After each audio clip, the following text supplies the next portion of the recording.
Mummy जी, वो office से phone आया था। वो कह रहे थे कि शादी के लिए मैंने जितनी भी छुट्टियां ली थी वो छुट्टियां ख़त्म हो गई हैं, तो मुझे ऑफिस फिर से ज्वाइन करना पड़ेगा। अरे बहू, तुम्हारी शादी को कुल 8 दिन हुए हैं और दोबारा ऑफिस ज्वाइन करना है। एक काम करो, 15 दिन की छुट्टियां और डाल दो और घर में रहोगी तभी तो घर के तौर तरीके सीखोगी ना। मम्मी जी, मैं और छुट्टियां नहीं ले सकती। जितनी छुट्टियां लेनी थी वो तो पूरी हो गई हैं। और देखिए, वो क्या है ना, साइनिंग अथॉरिटी मेरे पास है, और अगर मैंने ऑफिस ज्वाइन नहीं किया तो काम में दिक्कत हो सकती है ना, तो इसीलिए मुझे ऑफिस जाना ही पड़ेगा। ठीक है, तुम आजकल के बच्चे बड़ों की बात ही कहाँ सुनते हो। तुम्हें तो सिर्फ अपनी मन की मर्जी करनी होती है।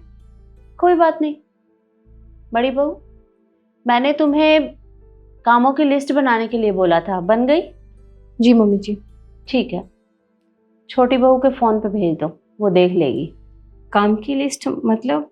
ये घर के काम है, क्योंकि तुम तो घर में रहोगी नहीं, तो तुम्हें कैसे पता चलेगा कि घर में क्या क्या काम होते हैं। तुम इस लिस्ट को अच्छे से देख लो, कल से ये सारे काम तुम्हें ही करने हैं। झाड़ू, पोछा, बर्तन, सुबह का खाना, रात का खाना, सुबह के बर्तन, रात के बर्तन, टिफिन पैक करना। मम्मी जी, इतने सारे काम! ये काम मैं कैसे मैनेज कर सकती हूँ? इतने कामों के लिए तो मुझे सुबह 4 बजे उठना पड़ेगा, और ये काम करते-करते रात के 12 बज जाएँगे। तो मैं ऑफ़िस कब जाऊँगी? बाहर कब काम करूँगी जब मुझे घर के ही काम करने हैं तो? वो सब मैं नहीं जानती, ये सारे काम तो तुम्हें करने ही पड़ेंगे और बाकी के काम बड़ी बहू तो कर ही लेगी। सारे काम तो आपने मुझे ही दे दिए। दीदी के लिए तो कोई काम बचा ही नहीं है, वो क्या करेंगी? तुम कहना क्या चाहती हो कि मैं घर पे रह के कोई काम नहीं करती हूँ, सिर्फ फ्री बैठी रहती हूँ? अरे कपड़े धोना, उन्हें सुखाना, प्रेस करके अलमीरा में रखना, ये काम नहीं होता क्या? और तुम बहुत अच्छे से जानती होगी कि जो भी हम घर में मसाले खाते हैं, अचार खाते हैं, वो सब होममेड है। हम बाहर से कुछ भी नहीं लाते हैं। तो वो सब मैं खुद बनाती हूँ अपने हाथों से। उनमें भी मेहनत लगती है। वो काम तुम्हें दिखाई नहीं देते क्या? दीदी, मैं वो बात नहीं बोल रही हूँ, मैं बस ये कह रही हूँ कि मुझे ऑफ़िस के लिए अलग से टाइम चाहिए। चलो छोड़ो, एक काम करते हैं, मैं अपने काम के लिए घर में मेड रख लेती हूँ, वो मेरे काम कर ही लेगी पूरे, तब तो कोई दिक्कत नहीं है। मैं ऑफ़िस में भी काम सँभालूँगी, ठीक है? अरे वाह! तुमने तो मुझे बिना सैलरी के नौकरानी बना दिया। दीदी, आप तो खामख़ा बुरा मान रही हैं। अच्छा ठीक है, आप परेशान मत होइए, हम एक काम करते हैं, हम फुल टाइम मेड रख लेते हैं, तब तो कोई दिक्कत नहीं होगी ना, आपकी काम भी वो कर लेगी, मेरी काम भी कर लेगी, और मैं ऑफ़िस भी सँभालूँगी। अब ठीक है?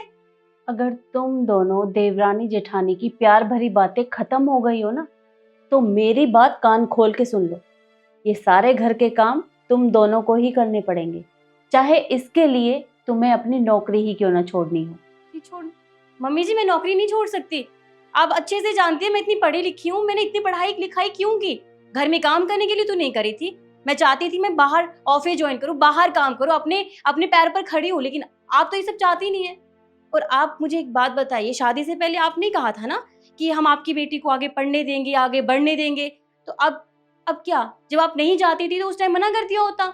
शादी के टाइम न जाने कितनी बातों के लिए हाँ बोलना पड़ता है। इसका मतलब ये नहीं है कि मैं तुम्हारी सारी शर्तें मान लूंगी। देखो, घर का काम तुम्हें करना ही पड़ेगा, चाहे इसके लिए तुम्हें अपनी नौकरी ही क्यों ना छोड़नी हो। मम्मी जी, मुझे नहीं पता दीदी ने काम क्यों छोड़ा है, लेकिन इतना पता है घर की मजबूरियों की वजह से ही काम छोड़ा होगा। लेकिन माफ कीजिएगा, मैं अपने काम से सैक्रिफाइस नहीं कर सकती। मैंने ठान लिया है, मैं काम करूंगी तो बस करूंगी। मुझे ना तुमसे कोई भी जुबान नहीं लड़ानी है और ना ही मुझे तुमसे कोई बहस करनी है।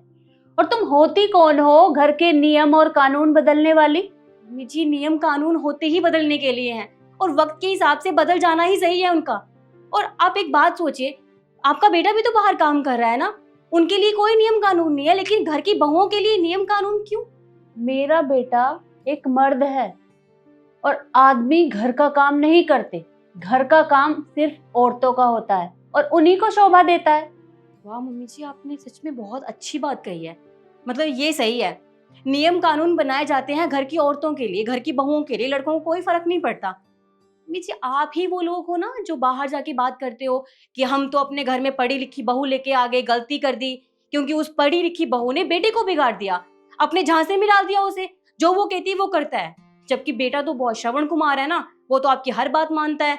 लेकिन बहू अगर पढ़ी लिखी है तो वो काम नहीं कर सकती बाहर, चाहे वो पढ़ी लिखी क्यों ना हो, वो सिर्फ और सिर्फ घर के काम के लिए ही बनी है। और अगर बहू की जगह आपकी बेटी होती तब आपको कोई दिक्कत नहीं होती। आप तो चाहते कि आपकी बेटी शादी के बाद काम करे, लेकिन अगर मैं किसी और की बेटी हूं तो मैं यहाँ काम नहीं कर सकती, मैं बाहर काम नहीं कर सकती, अपने पैरों पर खड़ी नहीं हो सकती। क्यों? क्योंकि मैं तो बहू हूँ। चाहे मैं जितना मर्जी पढ़ लिख लूं, मुझे करने तो घर के काम ही है ना। पता नहीं आप जैसे लोगों को क्या हो गया है। लेकिन मम्मी जी, अगर आप अपनी सोच को बदल सकते हैं तो अच्छी बात है, लेकिन मैं अपना डिसीजन नहीं बदल सकती। मैं अपने काम से कॉम्प्रोमाइज बिल्कुल नहीं करूंगी। अगर आप मेरी बात को समझ रही हैं तो ठीक है, वरना वैसे भी ऑफिस वाले तो मुझे अलग से फ्लैट दे ही रहे हैं, मैं वहां रह लूंगी। बाकी आपकी मर्जी।